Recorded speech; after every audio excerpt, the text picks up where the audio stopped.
इस वक्त मेरे साथ मौजूद हैं भारतीय समाज सेवक संगठन के राष्ट्रीय अध्यक्ष वो एडवोकेट इब्राहिम हुसैन साहब। उनसे जानेंगे महिलाओं को लेकर जो कोर्ट का आदेश आया है, महिलाओं को यानी कि तलाक लेने के बावजूद भी जो तलाक एक दूसरे को दिया जाता है उसके बावजूद भी महिलाओं को कंपनसेशन यानी कि खर्चा मिल सकता है। आखिर वो पूरी क्या वजह है और क्या कुछ शरीयत कहती है और क्या कुछ कानून कहता है, इसको लेकर जानकारी करेंगे। सर स्वागत है आपका एबीपी लाइव में। क्या कहेंगे जो मामला अभी सुप्रीम कोर्ट का आदेश जो आया उसको लेकर? देखिए, माननीय सर्वोच्च न्यायालय ने जो फैसला दिया है वो फैसला सही है और हमारे देश का जो कानून है और जो न्यायालय हैं वो जो फैसला दे रहे हैं वो बेहतर है, वो नाइंसाफ़ी नहीं करते। अब रहा सवाल शरीयत का, तो शरीयत असल में यहाँ जो भारत में मुस्लिम पर्सनल लॉ 1937 शरीयत एप्लीकेशन है वो उसमें पूरे जो शरीयत है वो नहीं है, अधूरी शरीयत को उसमें जोड़ा गया है और वो भी ज़्यादा फोकस पुरुषों के अधिकारों पे दिया गया है और महिलाओं के जो अधिकार हैं उसमें से उन पर फोकस नहीं है ज़्यादा। अब इसी बात जब क्रिमिनल एलिमेंट भी उसमें नहीं जोड़े गए तो जब शरीयत पूरे तरीके से लागू नहीं हुई और दूसरी तरफ मर्दों को ऐसे ख़ास अधिकार मिले और वो उन अधिकारों का कुछ अपना इस्तेमाल करके जुल्म या ज़्यादतियाँ करते, तो फिर जो महिलाएं हैं वो इंसाफ लेने के लिए कहाँ जाएं?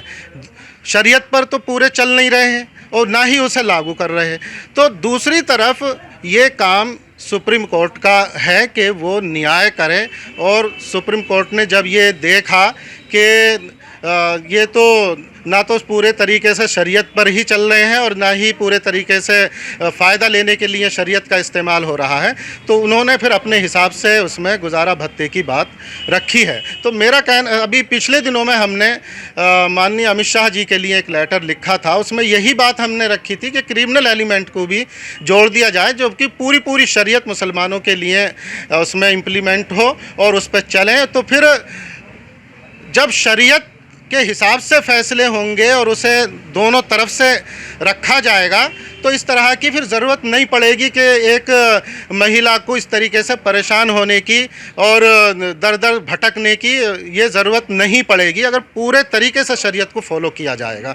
तो कमी कहीं ना कहीं पहले हमारी हुई है कि हमने पूरे मुकम्मल तौर पर शरीयत को लागू नहीं कराया है, तो उसकी वजह से जो महिलाएं परेशान हो रही हैं और फिर माननीय सर्वोच्च न्यायालय ने इसमें संज्ञान लिया और फिर उनके फेवर में ये फैसला सुनाया। अभी भी टाइम है कि हमें मुकम्मल तौर पर शरीयत को मान्यता दिलाने की ज़रूरत है, जो कि आगे इस तरह से फिर जो जिस तरह से अब अगर इसके अलग जाके कुछ फैसले हो रहे हैं और माननीय सर्वोच्च न्यायालय को आगे आके वो करना पड़ रहा है, तो ये ज़रूरत नहीं पड़ती अगर मुसलमान शरीयत को पूरे तौर पे नाफिज कराने की बात और इम्प्लीमेंट कराने की बात विधि व्यवस्था में करते हैं। ये बताइए, काफ़ी बार पुरुष ही गलत नहीं होते, महिलाओं से भी गलतियां हो जाती है,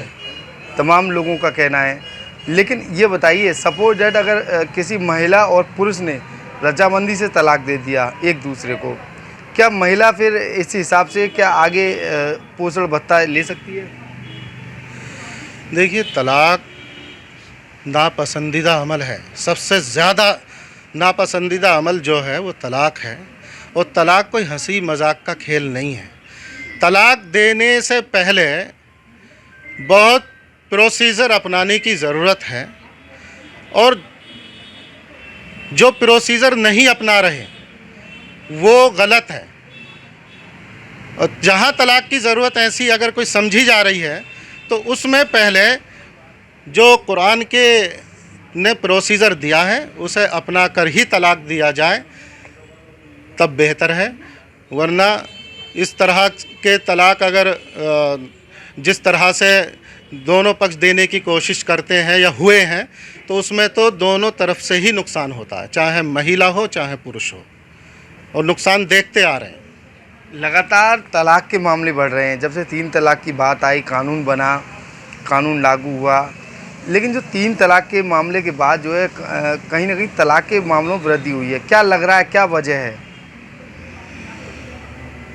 वृद्धि अपराध में देखिए जब होती है, जब आदमी को कानून का खौफ निकल जाता है, डर निकल जाता है, अल्लाह का डर निकल गया और कानून का भी डर निकल गया, तो फिर वहाँ ज़रूरत इस बात की है, जो सिस्टम है उस सिस्टम में कुछ कठोरता लाने की ज़रूरत है, पनिशमेंट को बढ़ाने की ज़रूरत है, जो कि हो रहा है। अब धीरे धीरे, पहले ट्रिपल तलाक का सज़ा का मामला आया सामने, उससे भी काम नहीं चला, तो माननीय सर्वोच्च न्यायालय ने अब आर्थिक रूप से भी एक तरीके से ये आर्थिक दंड ही है कि जो तलाक के बाद में भी फिर लेने की हकदार बनेगी महिला।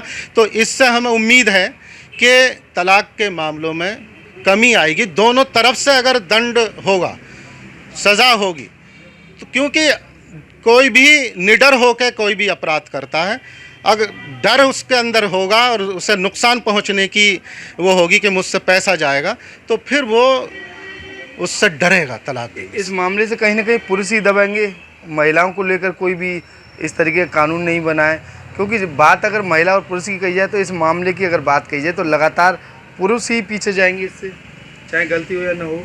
देखिए, इस्लाम में नाइंसाफ़ी नहीं है, इंसाफ है। जो भी गलत होगा उसे सज़ा मिलेगी, और ना ही हमारे हिंदुस्तान का कानून नाइंसाफ़ी करता। हमारे हिंदुस्तान के कानून में भी नाइंसाफ़ी नहीं है और हमारे इस्लाम में भी नाइंसाफ़ी नहीं है।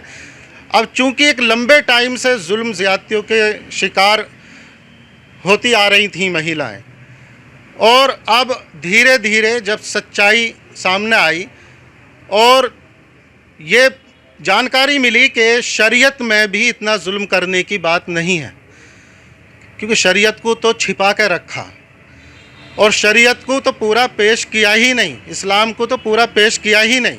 अगर पूरा पेश किया जाता तो पूरी इंसानियत को फ़ायदा पहुंचता, एक महिलाएं नहीं, पूरी इंसानियत को फ़ायदा पहुंचता। और आज भी अभी शुरू कर दें तो पूरी इंसानियत को फ़ायदा पहुंचेगा, मर्दों को भी पहुंचेगा और महिलाओं को भी पहुंचेगा। जी बिल्कुल, साफ तौर पर इब्राहिम हुसैन साहब के द्वारा बताया गया जिस तरह से महिलाओं को तलाक को लेकर सुप्रीम कोर्ट ने जो आदेश दिया है वो इसका स्वागत करते हैं। लेकिन जो मामले, जो आदेश जो अब आया है, उससे कहीं ना कहीं तलाक के मामलों में गिरावट आएगी और महिलाओं के साथ साथ तमाम लोग अपने परिवार को सुरक्षित भी रखेंगे।